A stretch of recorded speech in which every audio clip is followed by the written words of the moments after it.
Bible తెచ్చుకున్న వారందరూ కూడా బైబిల్ మీ చేతిలో పట్టుకొని నాతో పాటు చెప్పండి. దేవా, నీ లేఖనములు పరిశుద్ధమైనవి, జీవము గలవి, శక్తి గలది. ఈ లేఖనం ద్వారా నాతో మాట్లాడు, నన్ను బలపరిచి, నన్ను శక్తిపరిచి, నన్ను సరిపరిచి, నన్ను పంపించు. ఆమేన్. హల్లెలూయా, హల్లెలూయా. మొదటి రాజుల గ్రంథము 11వ అధ్యాయము 28వ వచనాన్ని మనం చదివి ఈ యొక్క దినం యొక్క అంశాన్ని మనం ప్రారంభించుకుందాం. మొదటి రాజుల గ్రంథము 11వ అధ్యాయము 28వ వచనాన్ని మనం ముందు చదువుదాం.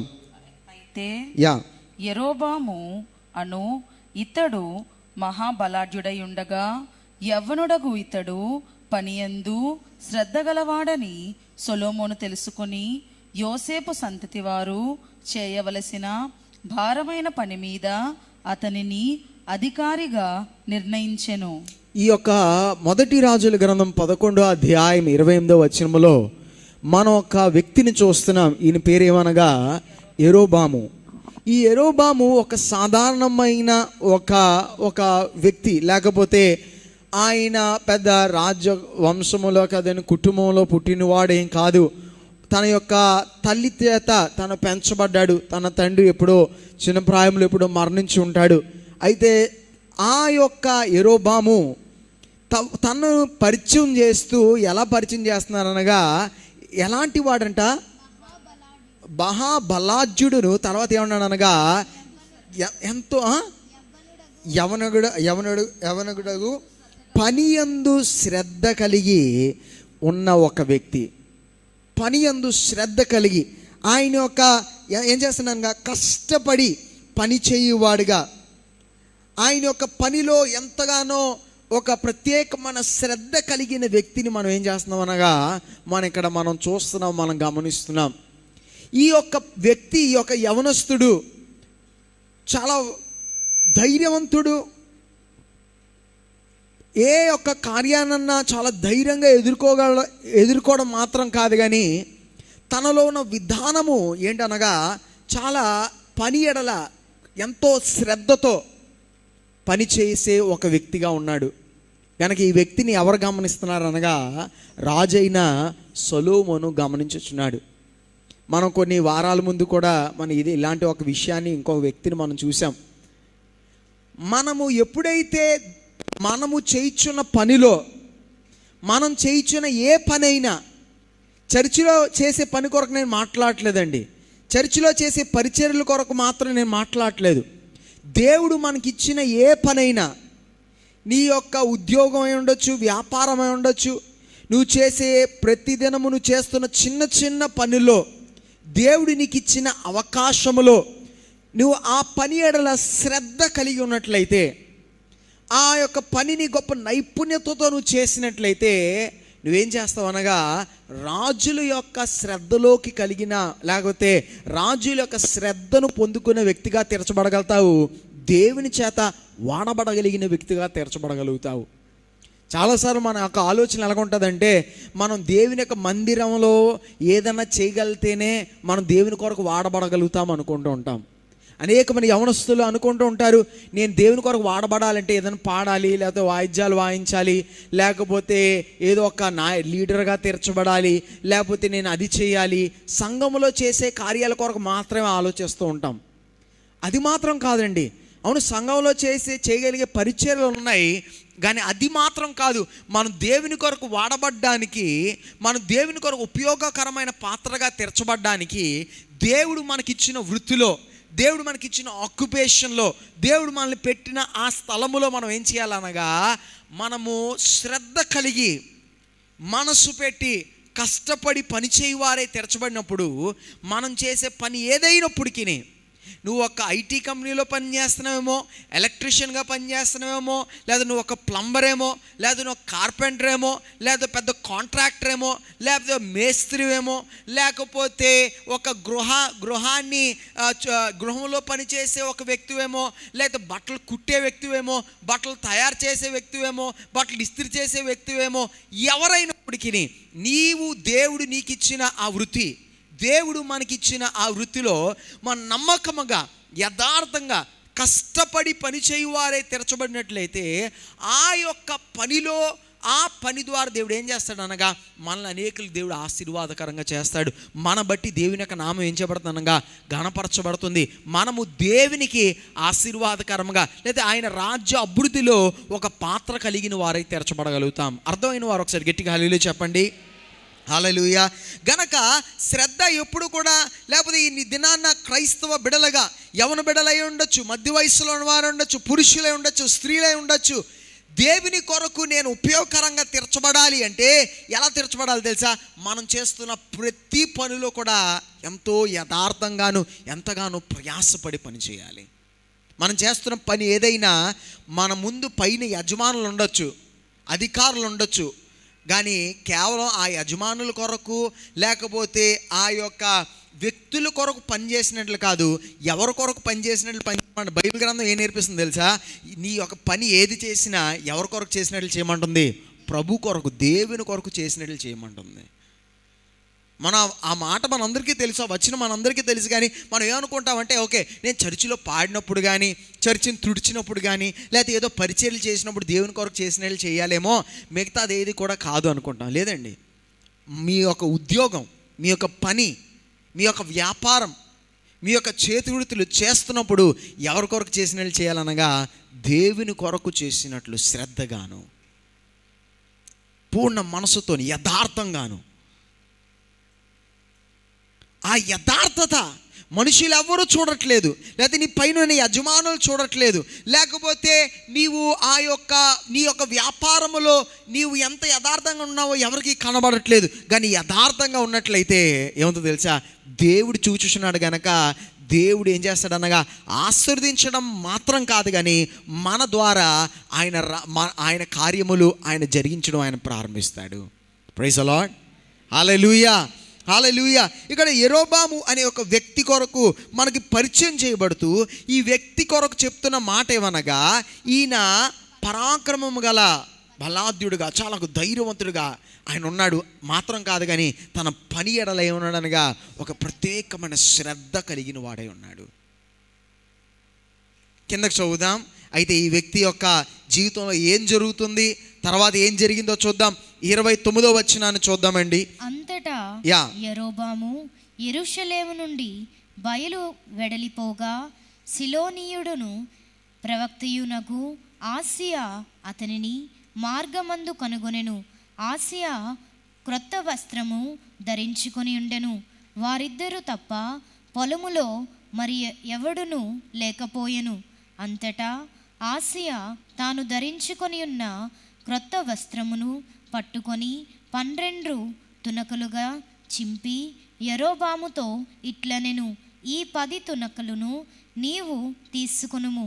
ఇశ్రాయేలీయుల దేవుడైన యెహోవా సెలవిచ్చినదేమనగా, జనులు నన్ను విడచి. ఓకే, ఆ 29వ వచనంలో మనం చూసినట్లయితే, మీరందరూ చదువుతున్నారని నమ్ముతున్నాను, ఒక ప్రవక్త, దేవుని యొక్క వర్తమానం చేత పంపబడిన ప్రవక్త యెరోబాముతో మాట్లాడడానికి వేచి ఉన్నాడు. మరి యెరోబాము పట్టణంలో ఉండి నడుచుచుంటే యెరోబాము వెనకాల నడుస్తున్నాడేమో కానీ ఏం మాట్లాడట్లేదు.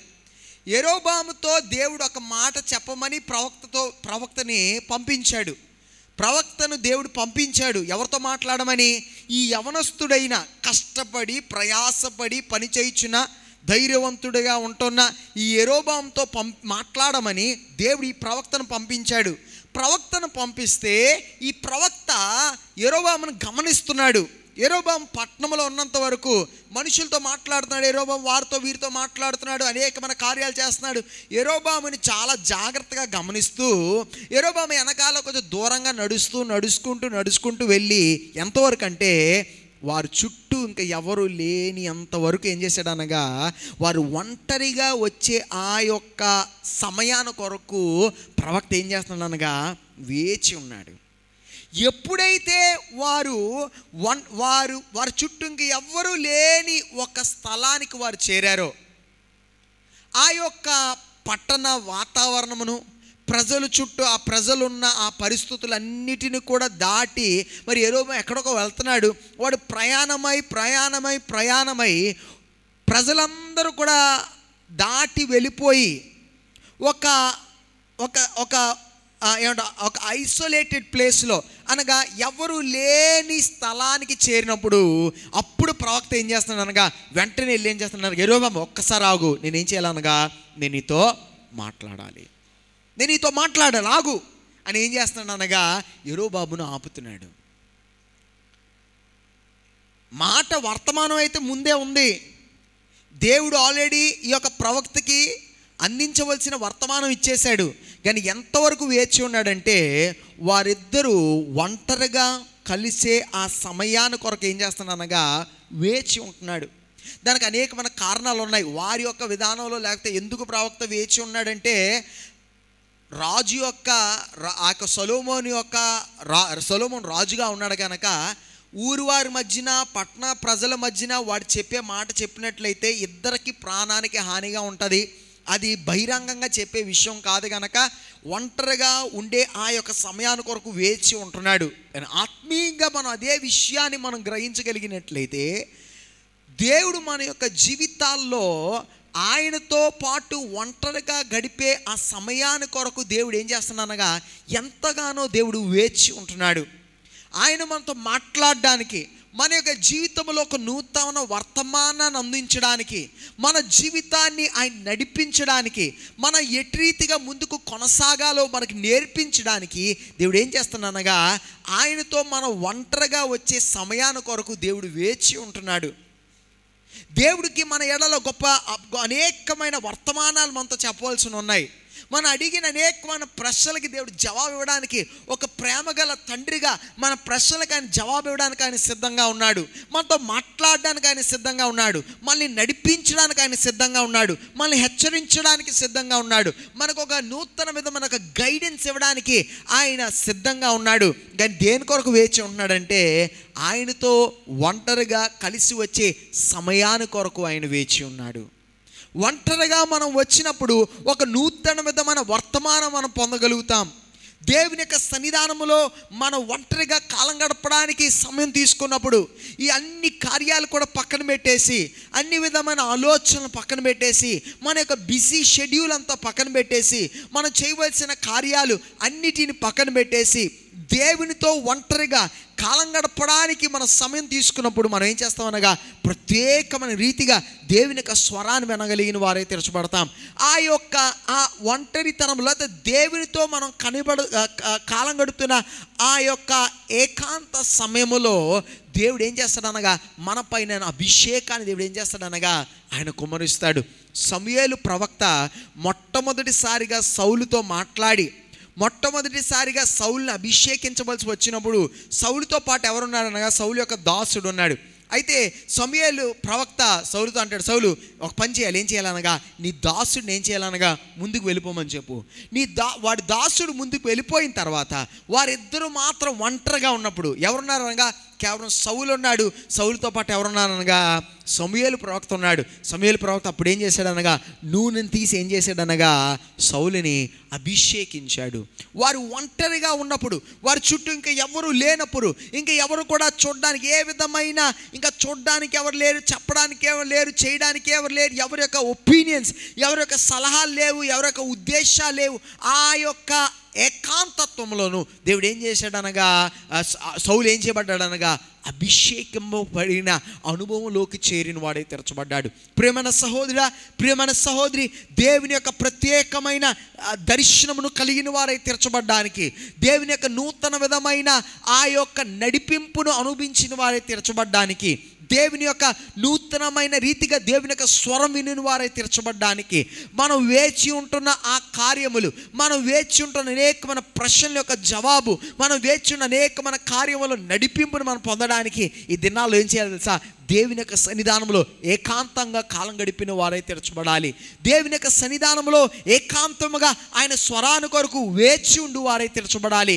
ఆయన యొక్క స్వరాన్ని వినడానికి ఆశ కలిగిన వారై, తప్పన కలిగిన వారై ఏకాంతంలోకి వచ్చిన వారై తెరచబడాలి. అన్నిటిని కూడా దూరం చేసి, అన్ని కార్యాలు కూడా పక్కన పెట్టి మనము దేవుడు మాత్రము కాలం గడిపే ఆ సమయము మన జీవితంలోకి వచ్చినప్పుడు ప్రత్యేకమైన రీతిగా దేవుని యొక్క స్వరం విన్నవారై తెరచబడతాం. ప్రత్యేకమైన రీతిగా దేవుని యొక్క తాకిడి అనుభవించిన వారే తీర్చబడతాం. ప్రత్యేకమైన రీతిగా దేవుని యొక్క శక్తిని అనుభవించిన వారే తీర్చబడతాం. ఎన్నడూ అనుభవించలేని రీతిగా ఆయన స్వరాన్ని విన్న వారే తీర్చబడతాం.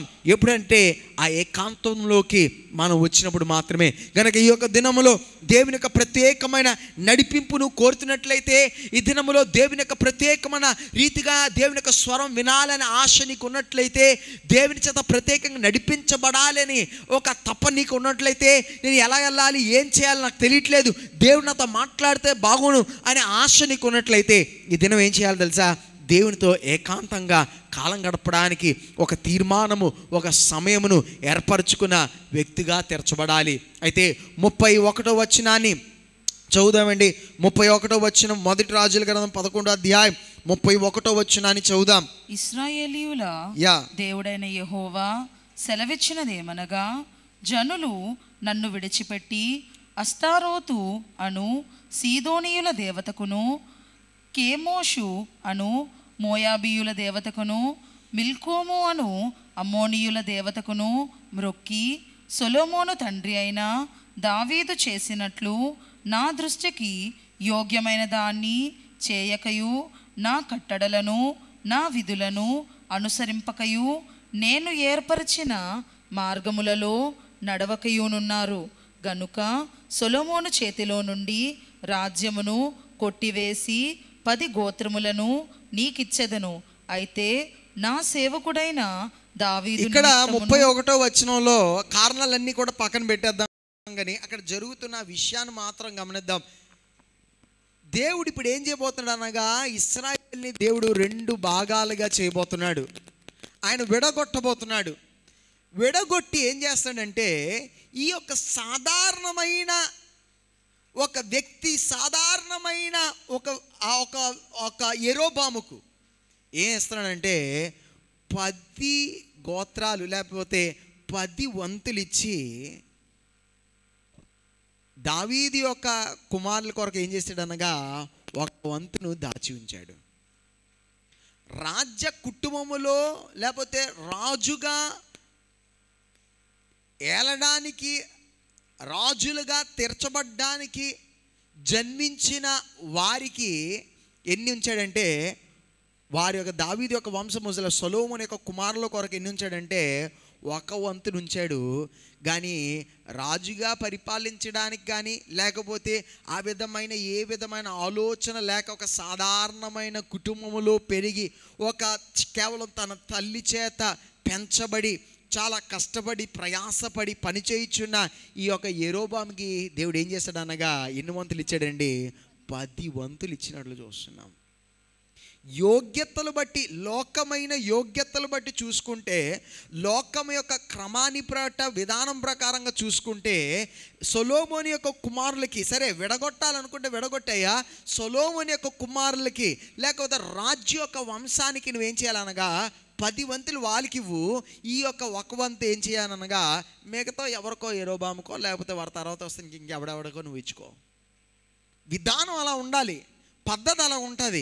కానీ దేవుని యొక్క విధానానికి వచ్చినప్పుడు దేవుడు ఈ లోకమైన క్రమం ప్రకారం లేకపోతే ఈ లోకమైన విధానాన్ని ప్రకారంగా ఆయన చూచేవాడు కాదు. కానీ ఆయన ఏం చేస్తాడనగా యెరోబాముకు ఏం చేస్తాడనగా 10 వంతులు. 10 వంతులు.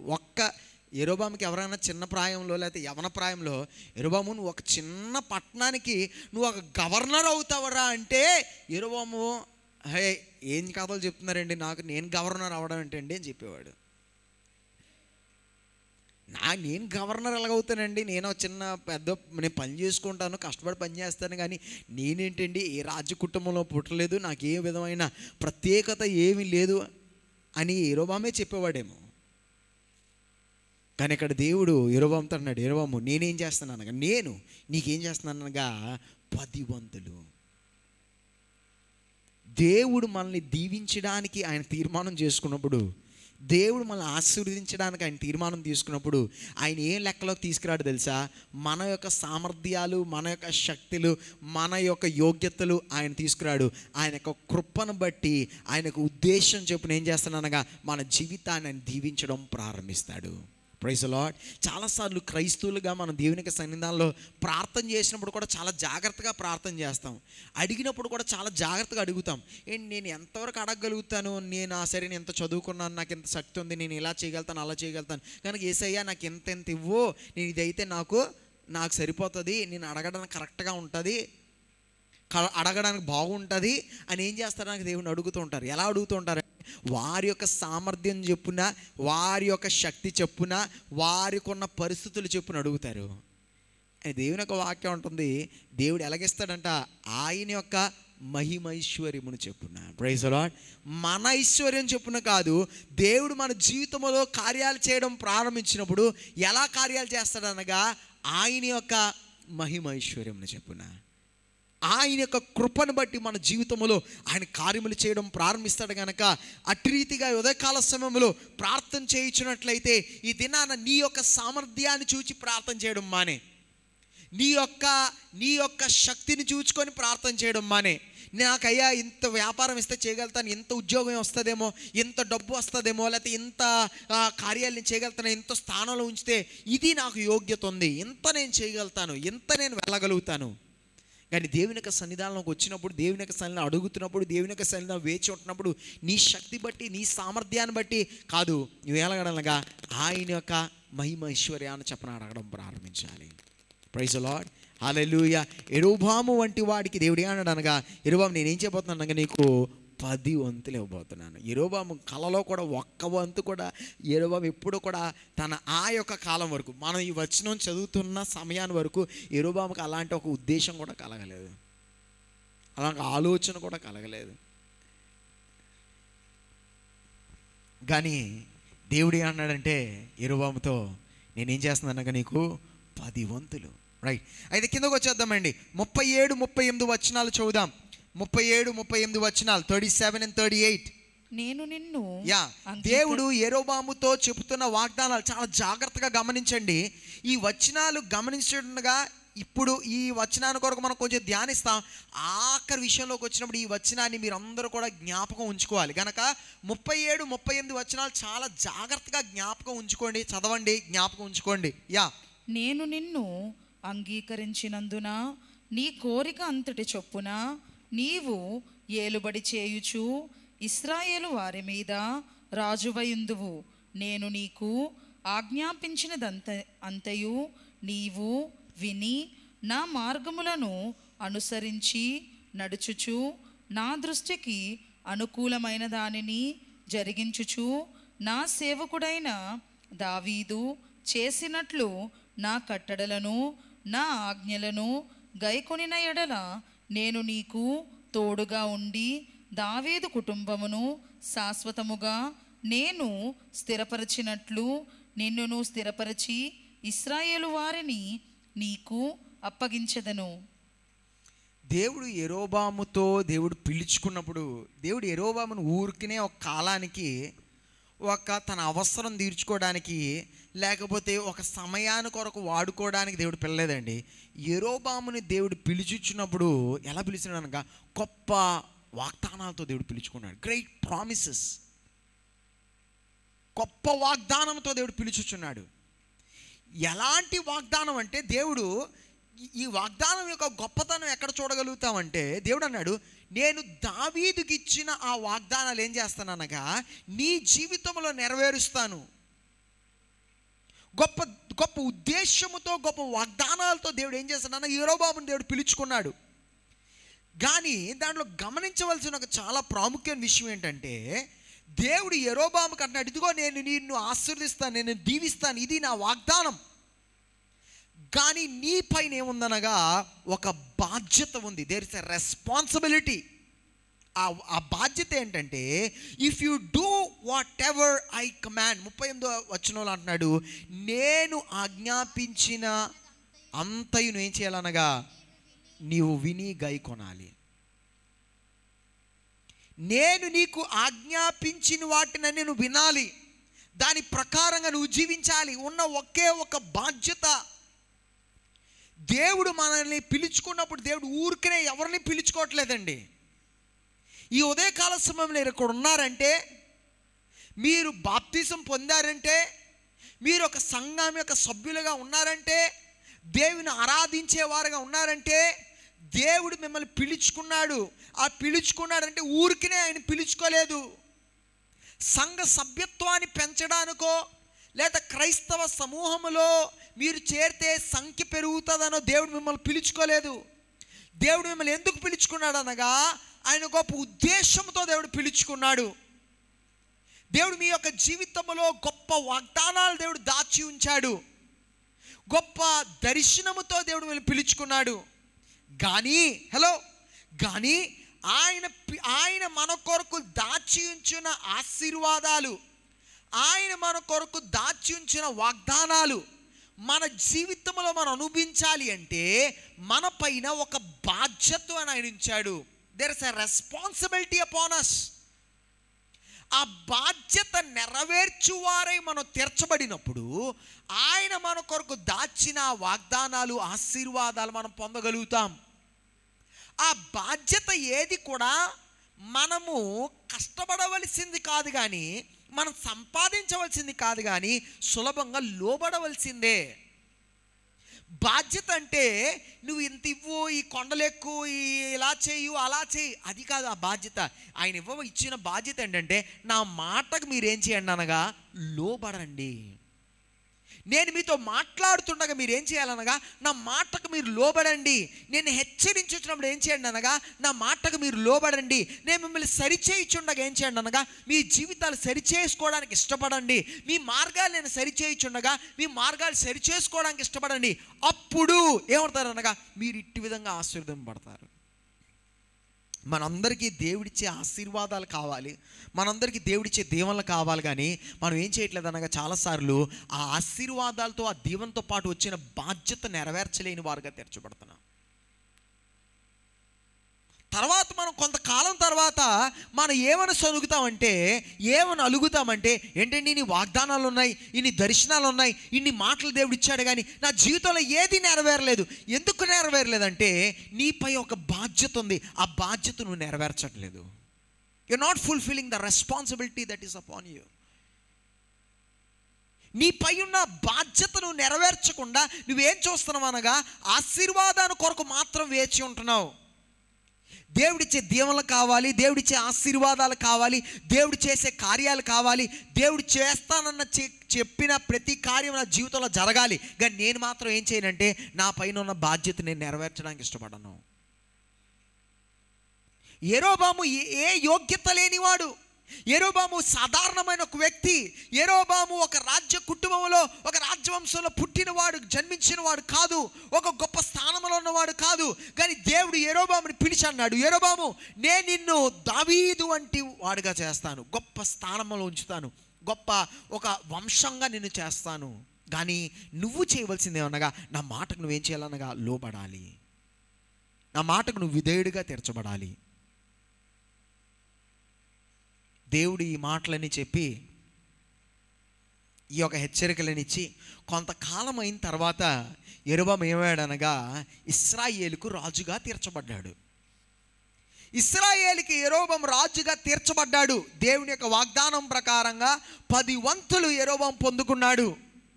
ఇప్పుడు రాజు అయిన తర్వాత యెరోబాము ఏం చేస్తున్నాడు అనేది చూద్దాం. మొదటి రాజుల గ్రంథం 12వ అధ్యాయం 26-27 వచనాలు చదువుదాం. మొదటి రాజుల గ్రంథం 12వ అధ్యాయం 26-27 వచనాలు చదువుదాం.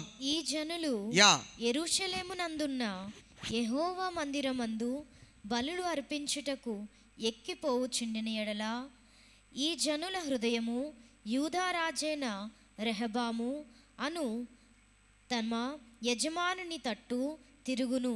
అప్పుడు వారు నన్ను చంపి యూదా రాజైన రెహబామునొద్ద మరలా చేరుదురు. రాజ్యము మరలా దావీదు సంతతి వారి దగునని యెరోబాము తన హృదయమందు తలంచి ఆలోచన చేసి 2 బంగారపు దూడలు చేయించి జనులను పిలిచి, యెరూషలేమునకు పోవుట మీకు బహు కష్టము. ఇశ్రాయేలు వారలారా, ఐగుప్తు దేశము నుండి మిమ్మును రప్పించిన మీ దేవుడు ఇవే అని చెప్పి, ఒకటి బేతేలు నందును ఒకటి దానునందును ఉంచెను. 31వ వచనాన్ని కూడా చదవండి. 31. మరియు అతడు ఉన్నత స్థలములను కట్టించి మందిరముగా ఏర్పరచి లేవీయులు కాని సాధారణమైన వారిలో కొందరిని యాజకులుగా నియమించెను. మరియు రెహబాము యూదా దేశమందు జరుగు ఉత్సవము వంటి ఉత్సవమును 8వ మాసము. ఇప్పుడు యెరోబాము రాజుగా తీర్చబడిన తర్వాత వాడు చేయుచున్న కార్యాలు చాలా జాగ్రత్తగా గమనించండి. ఇశ్రాయేలుకు రాజుగా యెరోబాము ఉన్నాడు. మరి వేరే భాగం ఏదనగా యూదాకి రాజుగా ఎవరున్నారనగా రెహోబాము కదా. రెహోబాము రాజుగా ఉన్నాడు. ఈ రెహోబాము ఎవరనగా సొలొమోను యొక్క కుమారుడు. ఇశ్రాయేలుకి ఎవరు రాజుగా ఉన్నాడు? ఇందాక వరకు మనం మాట్లాడుకున్న యెరోబాము అనే కుర్రాడు ఇప్పుడు దేవుని చేత అభిషేకమబడి వాడు ఇశ్రాయేలుకి రాజుగా తీర్చబడ్డాడు. వాడిలో ఒక ఆలోచన, వాళ్ళలో ఒక భయం పుట్టింది. ఏంటి ఆ భయం? ఆ భయం ఏంటంటే, ఒకవేళ ఈ ఇశ్రాయేల్లో ఉన్న ఈ 10 గోత్రాల్లో ఉన్న ప్రజలు వారు వెళ్ళవలసిన రీతిగా యూదా యెరూషలేములోకి వెళ్ళి ఆ మందిరానికి వెళ్ళి దేవుని ఆరాధించేసినట్లయితే, వారు అక్కడికి వెళ్ళినప్పుడు వారు ఎక్కడికి వెళ్ళాలి? యూదాలోకి వెళ్ళాలి. యూదాలో ఎవరు రాజు? సొలొమోను కుమారుడైన రెహోబాము రాజు. వీళ్ళు అక్కడికి వెళ్ళినట్లయితే, వీరు మాటికి అక్కడికి వెళ్తే వీళ్ళు ఏమవుతారు? తిరిగి మళ్ళా సొలొమోను యొక్క దావీదు యొక్క వంశం వారిని ప్రేమించి వారందరూ కూడా అక్కడ వాడుతున్న మాట ఏంటంటే, వారి యొక్క యజమానుడి దగ్గరికి, వారు యజమానుడని కదా, యజమానుల తట్టు వాడు తిరిగిపోతారేమో అని ఎవరికి భయం వేసింది? యెరోబాముకి భయం వేసింది. చాలా జాగ్రత్తగా మీరు ఆ మాటలు చాలా జాగ్రత్తగా గమనించాలి. ఎందుకు ఇలాంటి భయం యెరోబాము కలిగిందంటే, యెరోబాము ఒక విషయం మర్చిపోతున్నాడు. ఈ 10 గోత్రాలు వాడు సంపాదించింది కాదు. ఈ 10 గోత్రాలు ఏదో వాడి యుద్ధం ఆడి జయించింది కాదు. ఈ 10 గోత్రాలు ఏదో వాడి సామర్థ్యం వల్ల వచ్చింది కాదు. వాడికి ఏ సామర్థ్యం లేదు. ఒక్క పరిపాలన చేయడానికి ఒక్క చిన్న పట్టణం యొక్క అధికారిగా తీర్చబడే యోగ్యత వాడికి లేదు. కానీ దేవుడు వాడిని పిలుచుకొని దేవుడు ఏం చేశాడు అనగా వాడికి 10 గోత్రాలు అప్పగించాడు. 10 వంతులు దేవుడు ఇచ్చాడు. ఆ విషయాన్ని మర్చిపోయాడు. ఎందుకు మర్చిపోయాడంటే, దేవుడు ఈ వాగ్దానం ఇచ్చిన తర్వాత దేవుడు ప్రవక్త ద్వారా మాట్లాడి నేను నీకు 10 రాజ్యాలు ఇస్తానన్న కాలం తర్వాత మధ్యలో చాలా గ్యాప్ ఉందండి. ఆ గ్యాప్ సమయంలో ప్రజలు ఏం చేశారనగా తర్వాత వారు రెహోబాము యొక్క పరిపాలన వారికి నచ్చక వారు ఎవరిని పిలుచుకున్నారంటే యెరోబాముని పిలిచారు. ప్రజలందరూ వెళ్ళి అన్నారు, యెరోబాము రా మమ్మల్ని పరిపాలించని పిలిచారు.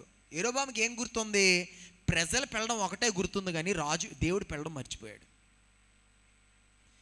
గనక యెరోబాము యొక్క ఆలోచన ఏముండిపోయిందంటే, నాకు ఈ 10 రాజ్యాలు లేకపోతే ఈ 10 గోత్రాలు నా కింద ఉన్నాయంటే, ఇంత పెద్ద ఇశ్రాయేలుకి నేను రాజుగా తీర్చబడ్డానంటే కారణం ఏంటి?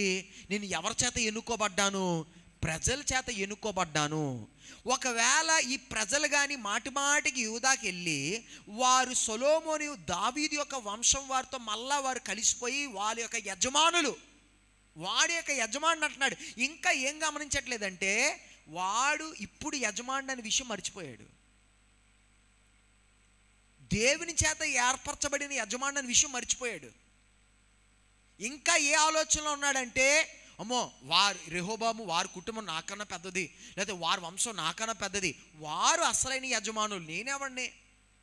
ఎందుకు ఆలోచన ఉండిపోయిందంటే, వాడు మర్చిపోయాడు వాడు దేవుని చేత పిలవబడిన వాడు, మనుషుల చేత పిలవబడిన వాడు కాదు. మనుషులతో తర్వాత పిలవబడ్డాడు, మనుషులు తర్వాత రమ్మన్నారు. కానీ మనుషులు పిలవకముందు వాడిని ఎవరు పిలిచారు? దేవుడు. వాడు సాధారణమైన కుర్రోడుగా పని చేసుకుంటూ కష్టపడి వ్యాపారాన్ని కొరకు అటు ఇటు తిరుగుతున్న సమయంలో దేవుడు వాడిని పిలుచుకున్నాడు. దేవుడు అన్నాడు, నేను నీకు 10 వంతులు ఇస్తానని దేవుడు చెప్పాడు.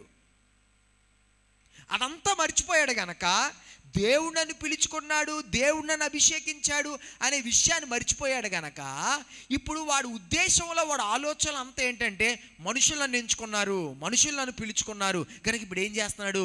వాడి అధికారాన్ని కాపాడుకునే పోరాటంలో ఉన్నాడు. ఎలాగన్నా కాపాడేసుకోవాలి, నేను ఎలాగన్నా కాపాడేసుకుని పోరాటంలో ఏం చేస్తున్నాడు అనగా దైవ విరోధమైన కార్యాలు చేసి వాడు అనేకమైన రీతిలుగా దేవుడికి అసహ్యమైన, దేవుని యొక్క ప్రజలు ఎప్పుడు కూడా చేయకూడని కార్యాలన్నీ కూడా చేసేస్తున్నాడు. ప్రజలు యెరూషలేములోకి వెళ్ళకూడదని ఉద్దేశంతో, ప్రజలు ఒకవేళ యెరూషలేముకి వెళ్తే వారందరూ కూడా ఆ రెహోబామునికి వెంబడించేస్తారని భయంతో, వాడి స్వార్థంతో ఏం చేశాడంటే, వాడుంటున్న ఇశ్రాయేల్లో ఏం చేశాడంటే 2 విగ్రహాలు చేసేసి దీన్ని మీరు ఆరాధించేయండి అన్నాడు. వాడికి మందిరాలు కూడా కట్టేశాడు. దీన్ని మీరు పూజించండి అని చెప్పేశాడు. ఇదంతటికీ కారణం ఏంటో తెలుసా? వాడు ఏమైపోయాడంటే, వాని యొక్క పరిపాలనకు కారణం, లేకపోతే వాడికి ఉన్న సమస్తానికి కారణం ఏమనుకుంటున్నాడంటే, దేవుడు వాడికి ఇచ్చింది కాదు, వాడికి ఎవరిచ్చారంటే వాడు సంపాదించుకున్నాడు. మనుషులు నాకు ఇచ్చారు, మనుషుల ద్వారా నేను సంపాదించుకున్నాను, మనుషుల ద్వారా నేను పొందుకున్నాను అనేక ఆలోచనలో ఉన్నాడు కనుక వాడు ఏం చేసుకున్నాడు కానీ చాలా బిజీ అయిపోతాడు కాపాడుకోవడానికి, సంపాదించుకోవడానికి. ఈ దినాల్లో ఒకవేళ మనము దేవుని చేత దీవింపడుతున్నాము అనే సత్యాన్ని మనం గ్రహించకపోతే, దేవుని చేత ఆశీర్వదింపడుతున్నాము అనే సత్యాన్ని గ్రహించకపోతే, ఇదేదో మన బుద్ధిని బట్టి, మన యొక్క జ్ఞానాన్ని బట్టి, మన ఆలోచనలు బట్టి మనం ఏదో సాధించాము, మనం సంపాదించుకున్నాం అనుకుంటే మనం ఏమైపోతాం తెలుసా? దాన్ని కాపాడుకునే ప్రయత్నంలో మునిగిపోతాం. మనుషుడు కాపాడుకునే ప్రయత్నంలో మనుషుడు మునిగిపోతే మనుషుడి యొక్క ప్రవర్తన చాలా భయంకరంగా తీర్చబడుతుంది. మనుషుల్లో నీతి ఉండదు, భక్తి ఉండదు, దైవ భయం ఉండదు, ఇంక ఏది ఉండదు. ఏమవుతాడనగా మనుషుడు తన ప్రాణాన్ని కాపాడుకునే ప్రయత్నంలో మనుషుడు ఏదన్నా చేస్తాడు.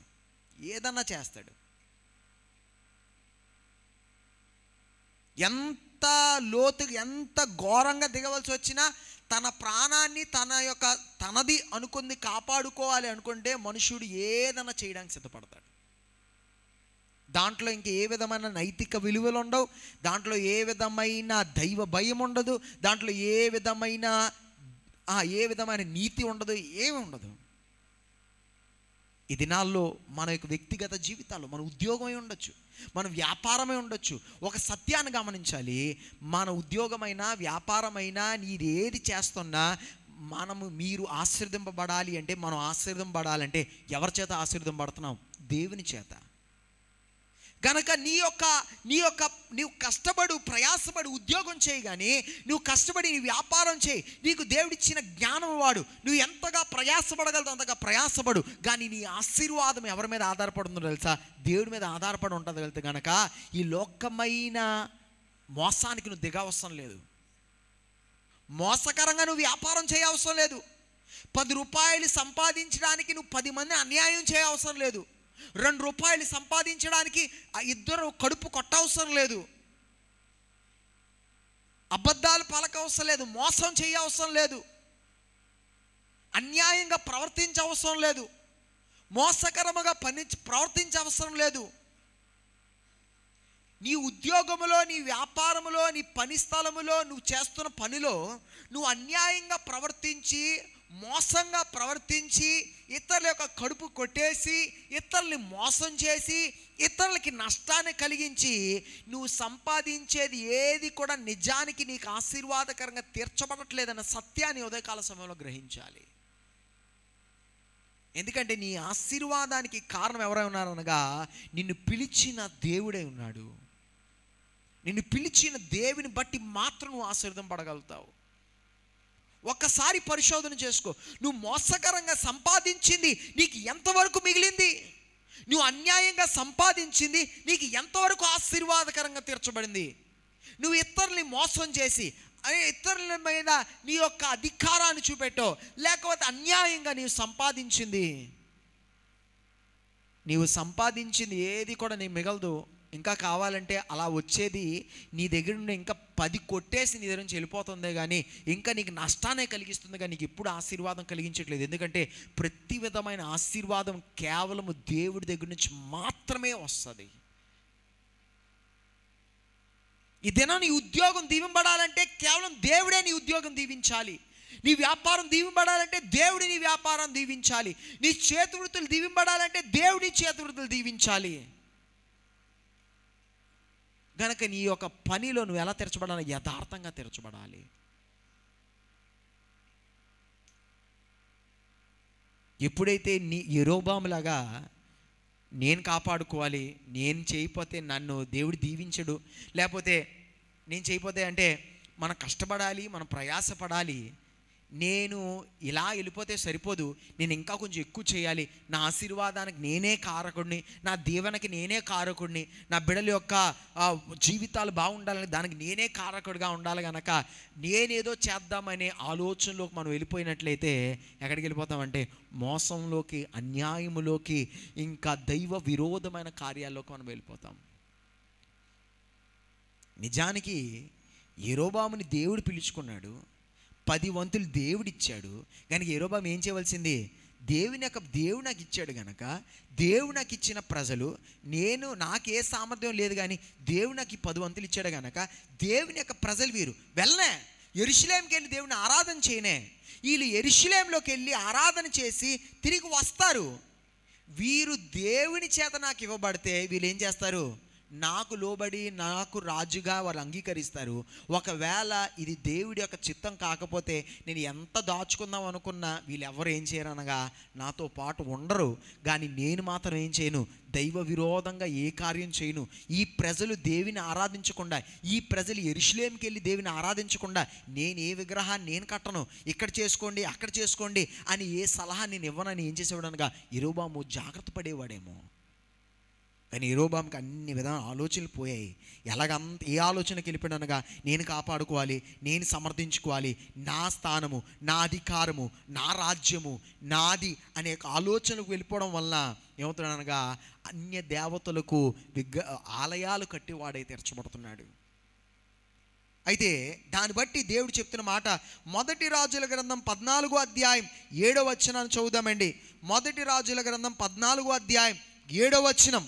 నీవు వెళ్ళి యెరోబాముతో చెప్పవలసినది ఏమనగా, ఇశ్రాయేలీయుల దేవుడైన యెహోవా ఈ ప్రకారము సెలవిచ్చుచున్నాడు, నేను నిన్ను జనులలో నుండి తీసి హెచ్చింపజేసి ఇశ్రాయేలు వారను నా జనుల మీద నిన్ను అధికారిగా నియమించి.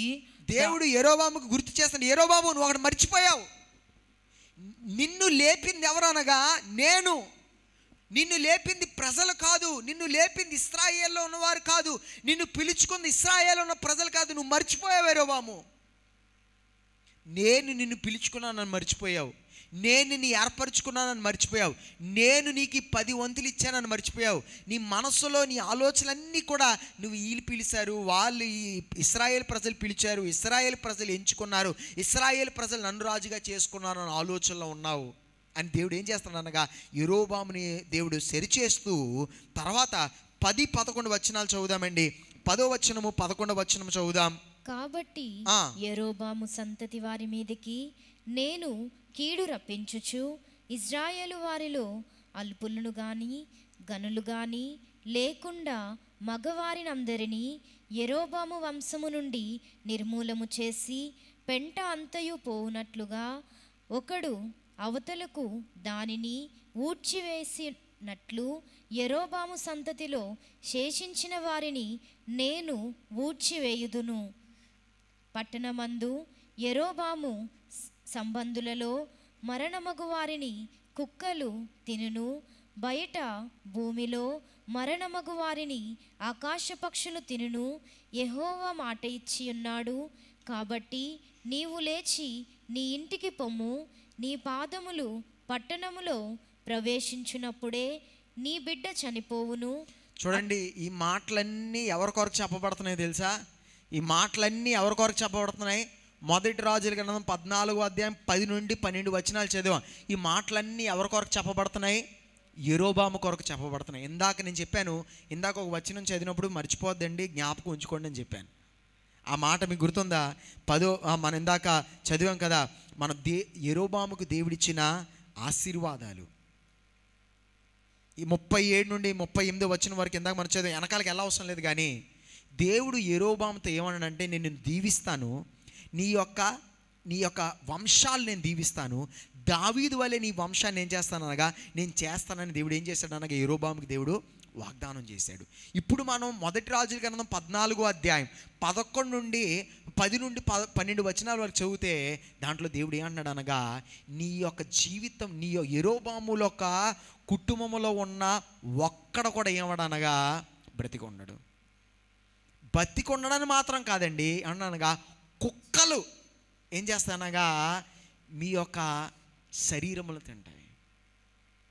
12వ వచనంలో ఏమంటున్నాడంటే, తన తల్లితో, యెరోబాము యొక్క భార్యతో అంటున్నాడు, నీవు తిరిగి నీ ఊర్లో అడుగు పెట్టేగానే, నీ పట్నం యొక్క గుమ్మములో నువ్వు అడుగు పెట్టేగానే నీ కుమారుడు ఏమవుతాడనగా వాడు చనిపోతాడు. యెరోబాముని దేవుడు ఎందుకు పిలుచుకున్నాడండి?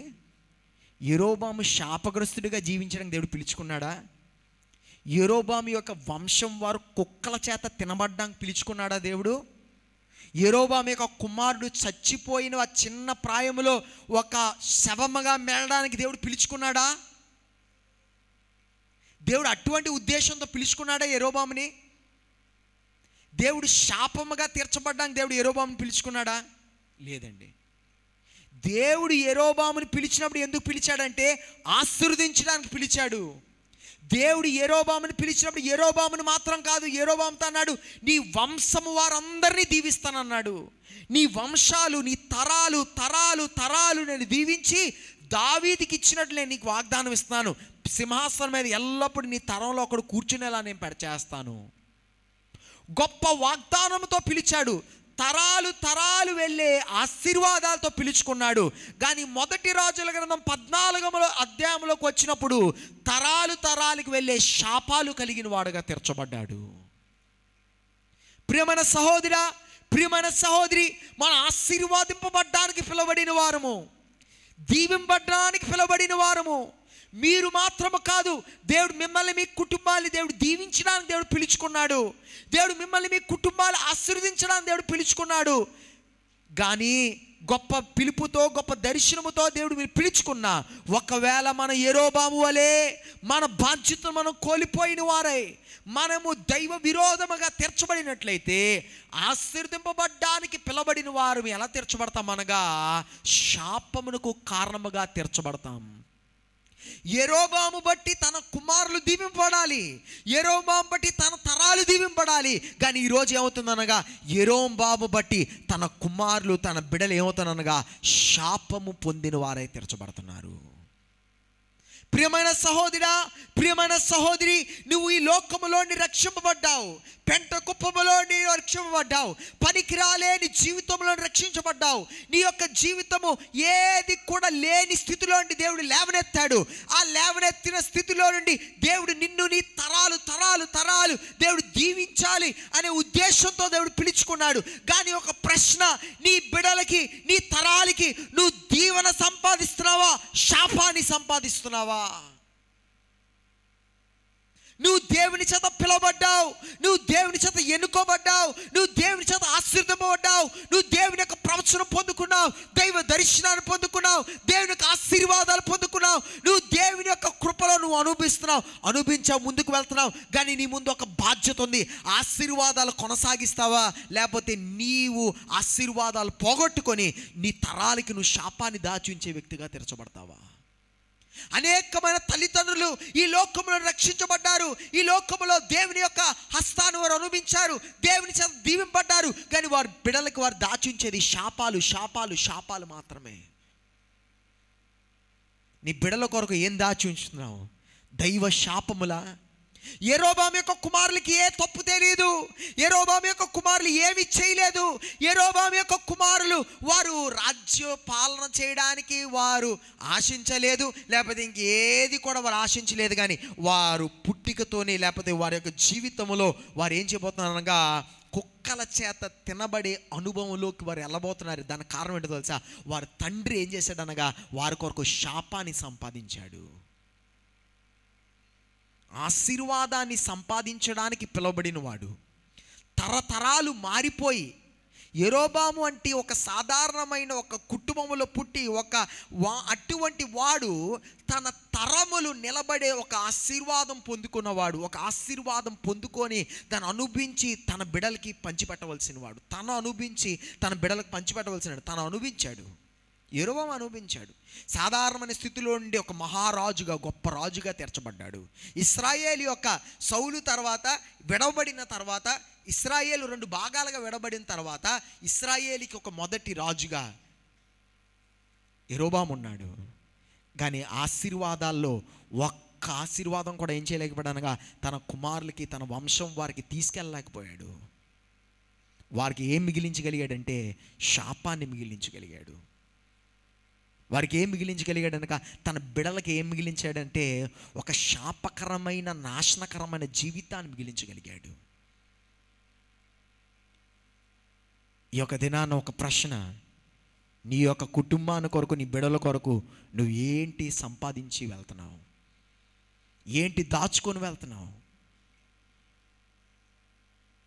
ఈ లోకములో ఒక ఉద్యోగంలో, ఒక వ్యాపారంలో మనం చేస్తున్న కార్యాలు ఎంతవరకు ఉంటాయంటే ఆ ఉద్యోగంలో ఉన్నంత వరకు, ఆ వ్యాపారంలో ఉన్నంత వరకే దాని యొక్క కాన్సిక్వెన్సెస్, దాని యొక్క పరిణామాలు ఉంటాయి.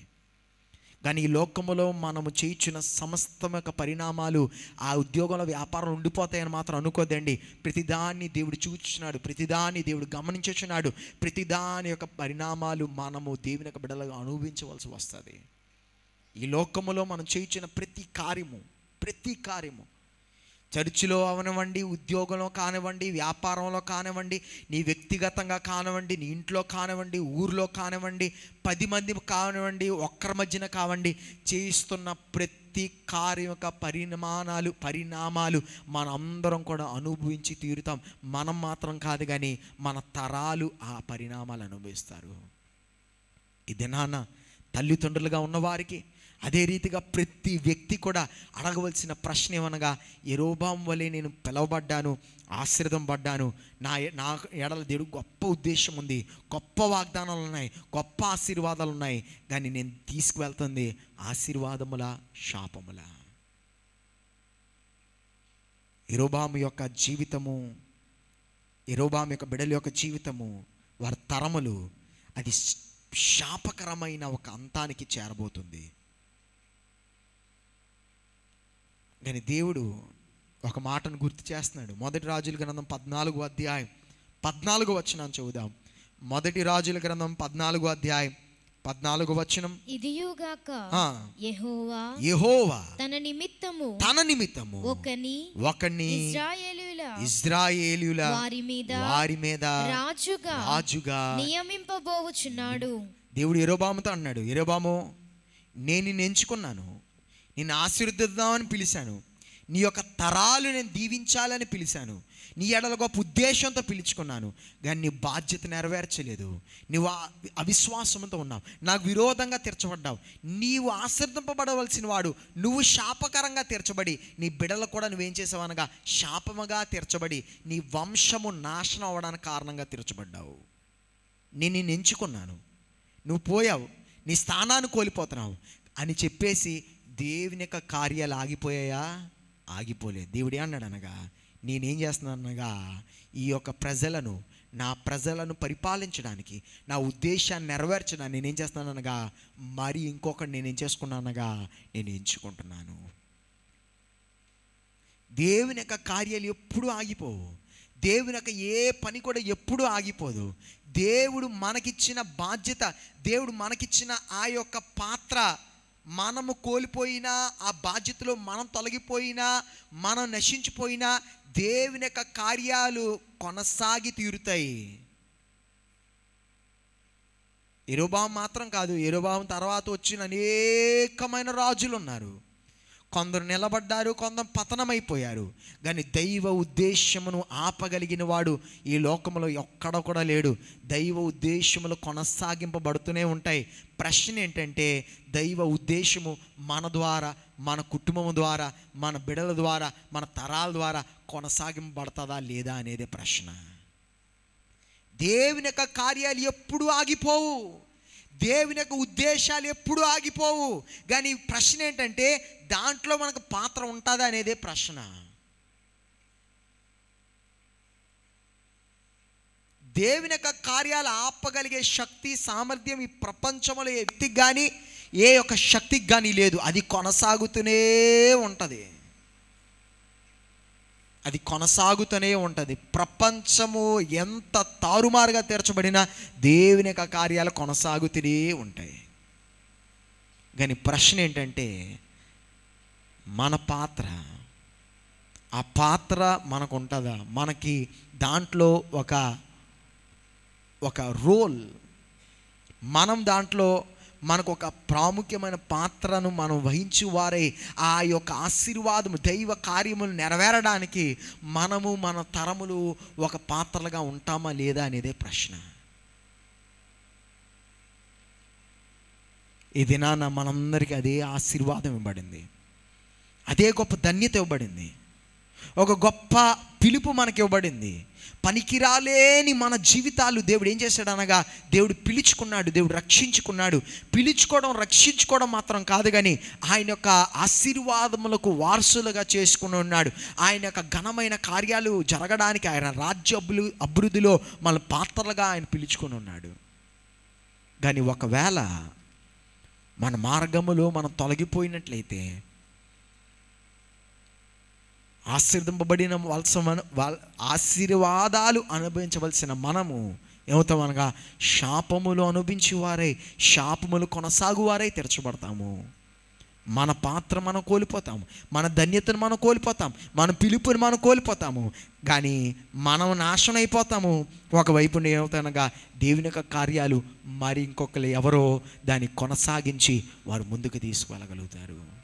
కనుక ఈ దినాన్న ఒక ప్రశ్న మనం అడగాలి, నేను ఆశీర్వాదములను కొనసాగించే వ్యక్తిగా తీర్చబడతానా, లేదా ఆశీర్వాదాలను కోల్పోయి శాపకరంగా తీర్చబడతానా అనే విషయాన్ని గ్రహించిన వారే తీర్చబడాలి. ఈ వారంలో వీలవుతే ఒకసారి మొదటి రాజుల గ్రంథం 11వ అధ్యాయం నుండి కొన్ని అధ్యాయాలు చదవండి, 14 అధ్యాయాల వరకు చదవండి. ఒక 3 అధ్యాయాలు చదివితే అటు యెరొబాము యొక్క జీవితాన్ని మీరు గమనించగలుగుతారు.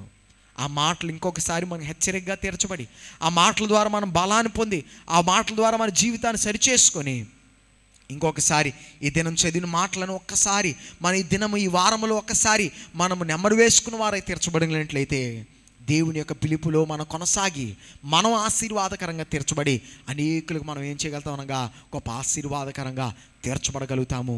మనందరూ కూడా కళ్ళు మూసుకుందామండి, మన జీవితాలు సమర్పించుకుందాం. ఈరోజు అనేకమైన మాటలు విన్నాం. ప్రతి మాట మనకు గుర్తుంటుంది, ప్రతి మాట మనకి జ్ఞాపకం ఉండాలని కాదు, కానీ కనీసం ఈ దినం దేవుడు మనతో ప్రత్యేకంగా మాట్లాడిన కొన్ని విషయాలు మన మనస్సులో భద్రపరుచుకుని వారే తీర్చబడదాం, మన హృదయాల్లో భద్రపరుచుకుని వారే తీర్చబడదాం. ఈరోజు దేవుడు మనతో ఏం మాట్లాడుతున్నాడో ఆ విషయాన్ని మనం స్పందించే వారుగా తీర్చబడదాం. ఏ యోగ్యత లేని మనల్ని దేవుడు పిలుచుకుంటున్నాడు. 10 వంతులు మనకిస్తున్నాడు. 1 వంతు కూడా సంపాదించడానికి సామర్థ్యం లేదు, యోగ్యత లేదు. మనకి 10 వంతులు ఇస్తున్నాడు. ఆశీర్వదిస్తానని చెప్తున్నాడు, కానీ దాంతోపాటు ఒక బాధ్యత ఉంది. ఆ బాధ్యత మనం నెరవేర్చకపోతే, ఆ బాధ్యత ప్రకారం మనం జీవించకపోతే, మన ఆశీర్వాదానికి కారణం దేవుడు అనే సత్యాన్ని మనం మర్చిపోతే, యెరొబాము వలె మనం తీర్చబడతాం, దైవ విరోధంగా తీర్చబడతాం, దైవ ఆశీర్వాదాలు కోల్పోయిన వారుగా దైవ దీవెనలు కోల్పోయిన వారుగా తీర్చబడతాం. ఆశీర్వాదాలు బదులు శాపాలు కొనసాగించే వారుగా తీర్చబడతాం. ఇది నాన్న ఒక్కసారి మన జీవితాలు పరిశోధన చేసుకుందాం, సరి చేసుకుందాం. ఆయన పాదం దగ్గర మన జీవితాలు సమర్పించుకొని, అయ్యా తండ్రి, ఇదిగో నీ ఆశీర్వాదాన్ని పొందుకొని తరతరాలుగా నేను నా తరములు నీ ఆశీర్వాదాన్ని అనుభవించాలయ్యా. నా హృదయాన్ని సరిచేయి, నా జీవితాన్ని సరిచేయమని పరిశుద్ధాత్మ దేవుని యొక్క సహాయం కోరుదామా. ఈ ఉదయకాల సమయంలో మా ముందు పెట్టిన నీ అమూల్యమైన మాటలు బట్టి నీకు వందనాలయ్యా. ఏవో కొన్ని మాటలు విన్నాము అని కాదు, కానీ ప్రతి మాట మా హృదయాల్లో ఫలింప చేయండి. నిన్ను ప్రేమించి ఉదయము నీ ఆలయంలో అడుగుపెట్టిన ప్రతి వ్యక్తిని, వారి కుటుంబాలు మీరు దీవించండి. కుటుంబాలపై పరలోక దీవెనలు, ఆశీర్వాదాలు కుమరించండి. వారి చదువులు, ఉద్యోగాలు, వ్యాపారాలు, చేతి వృత్తులను దీవించండి. వేదంలో దుఃఖములను వారు ఆదరించండి. బలహీనులుగా ఉన్న వారిని స్వస్థపరచండి. ఆర్థిక సమస్యల్లో నలిగిపోతున్న వారి కొరకు ఘనమైన మార్గాలు తెరవండి. కృతజ్ఞతార్పణలు, కానుకలు, దశమ భాగంలో అర్పించుటకు చాచుచున్న ప్రతి హస్తాన్ని 30 60 100 దీవించండి. వారు మీకు ఇస్తుండగా నిండైన దేవుల ఆశీర్వాదాలు వారిపై, వారి కుటుంబాలపై మీరు కుమ్మరించండి. సంఘాన్ని బలపరచండి అయ్యా. నీ రాజ్య అభివృద్ధి కొరకు బలమైన పాత్రలుగా నన్ను మమ్మల్ని మీరు వాడుకోండి. ఈ వారమంతా నీ ప్రత్యేకమైన కృపల మమ్మల్ని నడిపించమని ప్రభు యేసుక్రీస్తు నామమున అడుగుచున్నాము మా పరమ తండ్రి. ఆమేన్. హల్లెలూయా. చేతులు గల వారందరూ కూడా చేతులైతే ఒకసారి దేవుని యొక్క నామం కనపడదాం. హల్లెలూయా, హల్లెలూయా, హల్లెలూయా. తండ్రి యొక్క ప్రేమయు, కుమారుని యొక్క కృపయు, పరిశుద్ధాత్మ దేవుని యొక్క సహవాసం కూడి వచ్చిన ప్రతి వ్యక్తి మీదను, వారి కుటుంబాల మీదను, వారి చదువులు, ఉద్యోగాలు, వ్యాపారాలు, చేతి వృత్తుల మీదను, కృతజ్ఞతార్పణలు, కానుకలు, దశభాగం నడిపించిన ప్రతి హస్తం మీదను, ఈ వారంలో చేయబోతున్న సమస్త కార్యముల మీదను, సంఘం మీదను, ఈ ప్రాంతం మీదను, ఇశ్రాయేలు మీదను, యెరూషలేము మీదను దేవునికి ఆ కృపా సమాధానములు ఇప్పుడును ఎల్లప్పుడును తోడయుండి నడిపించును గాక. ఆమేన్. హల్లెలూయా.